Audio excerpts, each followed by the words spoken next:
उत्कर्ष small finance bank IPO आज है, उसमें अप्लाई करने का आखिरी दिन। तो फाइनल डिसीजन बताऊंगा क्या मैं अप्लाई कर रहा हूँ या नहीं कर रहा हूँ, क्या आपको अप्लाई करना चाहिए, अवॉइड करना चाहिए, जीएमपी क्या चल रही है। थोड़ा सा जीएमपी डाउन हुआ है, सब्सक्रिप्शन अभी तक क्या रहा है, 2 दिन बीत चुके हैं। चलो वीडियो को स्टार्ट करते हैं। अभी तक सबको काम क्या रहा है पता चल गया होगा, और हमने भी डिस्कस कर लिया है कि कंपनी काम कर रही है। और नॉर्मली नाम से ही पता चल जाता है कि स्मॉल फाइनेंस बैंक है। कंपनी एएम वगैरह मैनेज करती है, स्मॉल फाइनेंसिंग का काम करती है। अकाउंट डिपॉजिट हो, कार्ड हो, इन्वेस्टमेंट हो, इंश्योरेंस हो, लोन्स हो, कंपनी प्रोवाइड करती है। जहाँ पे आप कह सकते हैं माइक्रो बैंकिंग लोन्स हो, रिटेल लोन्स हो, होलसेल लेंडिंग, हाउसिंग लोन हो, या कंस्ट्रक्शन इक्विपमेंट लोन्स हो, गोल्ड लोन्स हो, कमर्शियल व्हीकल्स लोन हो, ये सब कंपनी काम करती है। तो काम के ऊपर हम ऑलरेडी डिस्कस कर चुके हैं। कंपनी के फाइनेंशियल देखेंगे, बैंकिंग सेक्टर की कंपनी है, पॉजिटिव में चल रही है, प्रॉफिट कमाती है, रेवेन्यू तो प्रॉफिट में ही, पीएटी भी कंपनी का प्रॉफिट में चल रहा है। टोटल रेवेन्यू कंपनी का लगातार बढ़ रहा है, जो कि यहाँ पे अच्छी बात नजर आई है। बोरिंग्स कंपनी के बताइए, बैंक के ऊपर बोरिंग्स तो होगा ही, तो बोरिंग्स भी उतनी खास नहीं है जितना कि जो डर लगे आपको कितना ज्यादा बोरिंग है कंपनी का क्या होगा। रिजर्व एंड सरप्लस कंपनी के पास काफी अच्छे हैं। तो ओवरऑल इनके जो फाइनेंशियल्स नजर आ रहे हैं वो ठीक ठीक नजर आ रहे हैं। थोड़ा सा यहाँ पे पीएटी कम है, लेकिन अगेन कंपनी ने अच्छा कम किया है। जो फिगर्स है वो करोड़ में है, 400 करोड़, 404 करोड़ का प्रॉफिट कंपनी ने लास्ट ईयर शो किया। मतलब 2023 में जो फाइनेंशियल ईयर एंड हुआ वहां पे 404 करोड़ का जो है प्रॉफिट शो किया है, जो कि बहुत अच्छी बात है। तो अभी तक कंपनी अच्छी लगी है, काम भी ठीक ठाक है। बैंकिंग सेक्टर से रिलेटेड काम रिलेट करूं मैं तो उस हिसाब से काम ठीक ठाक चल रहा है इनका। वैसे मुझे बैंकिंग सेक्टर उतना पसंद है नहीं। 12 तारीख को आईपीओ ओपन हो गया था, 14 तारीख को आईपीओ क्लोज होने वाला है। 23 से 25 रुपए जो है प्राइस बैंड है। 600 शेयर्स का लॉट है, 500 करोड़ का आईपीओ है, पूरा का पूरा फ्रेश इशू होगा। अगेन बहुत अच्छी बात है, फ्रेश इशू होने की वजह से यहाँ पे प्राइसिंग बहुत अच्छी अग्रेसिव रखी गई है। रिटेल वाले को सिर्फ 10% रखा गया है, तो सब्सक्रिप्शन यहाँ पे ऑलरेडी बहुत हाई जा चुका है। ऐसा नहीं कैटेगरी 15% हमेशा रखा जाता है, यहाँ पे भी 15% रखा गया है। क्यूएबी कैटेगरी 75% है, तो सब्सक्रिप्शन इसलिए कम जा रही है, क्योंकि आज के दिन यहाँ पे बहुत तेजी सब्सक्रिप्शन देखने को मिलेगा। आज शाम को 5 बजे तक आपको मैंडेट अप्रूव कर देना है। 12 जुलाई को ओपन हुआ था, 19 जुलाई को लिस्टिंग है, सॉरी 19 जुलाई को अलॉटमेंट स्टेटस है, और 24 जुलाई को लिस्टिंग है। फटाफट काम होने वाला, मंडे है 24 जुलाई को। कितने पैसे आपको चाहिए?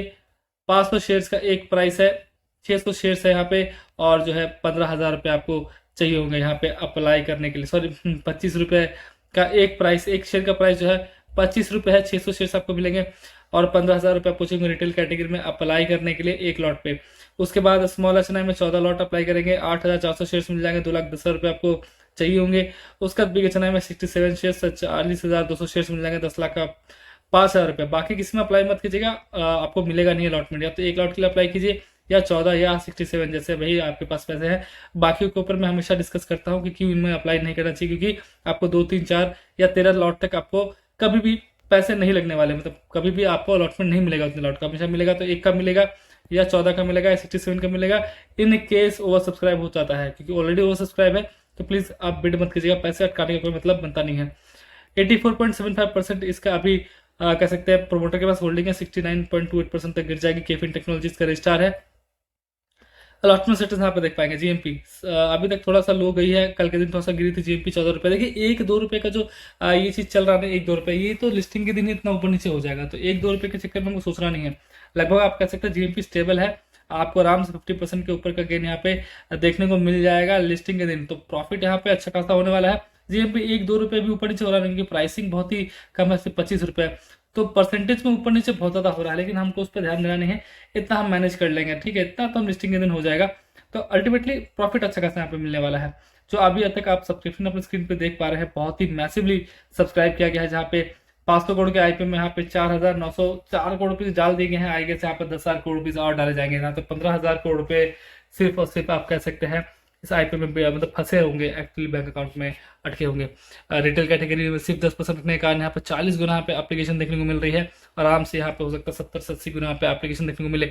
Small S category 34 times, big H 28 times, और क्या है तो क्यूआईबी कैटेगरी 4 टाइम्स है। लेकिन आज ये बहुत स्पीड में बढ़ेगा, आराम से 30-40x तक बढ़ जाएगा। एम्प्लॉय भी यहाँ पे कोई पोर्शन है 9 टाइम्स बढ़ा गया, टोटल ऑलमोस्ट 17.69 टाइम्स जो है आईपीओ भर चुका है। आराम से 30 to 40 टाइम्स आईपीओ भर जाएगा।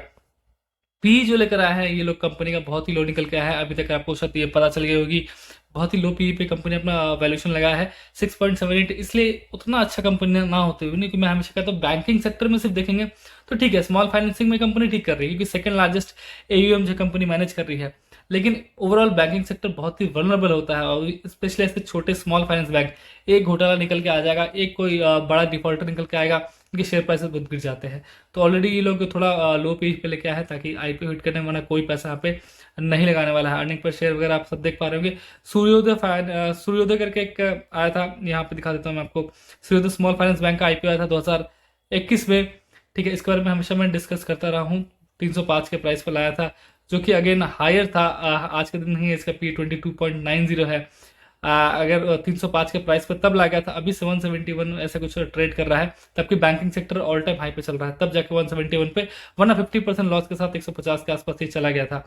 तो आप सोच सकते हैं कि ऑलमोस्ट 35 से 40 के पी पे लाया गया था इसका आईपीओ, और आईपीओ का जो प्राइस इस तरह से फॉल किया। तो ये जो आईपीओ है, फॉल यहाँ से नहीं करना पड़ेगा। 6.79 बहुत ही लो पी है।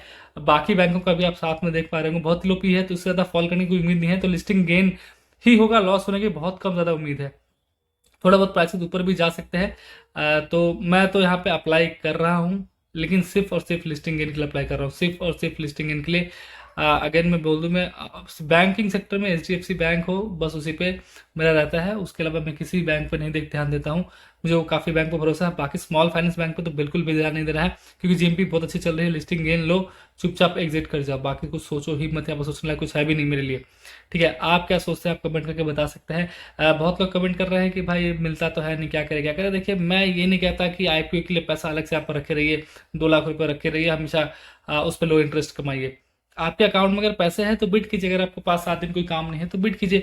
नहीं है पैसे तो जबरदस्ती पैसे इकट्ठा करके बिड करने की जरूरत नहीं है। मैं वैसा ही करता हूँ। मेरे अकाउंट में अगर 15,000 रुपये है, ठीक है, तो मैं रिटेल में कर देता हूँ। 2 लाख रुपए है तो मैं HNI में कर देता हूँ।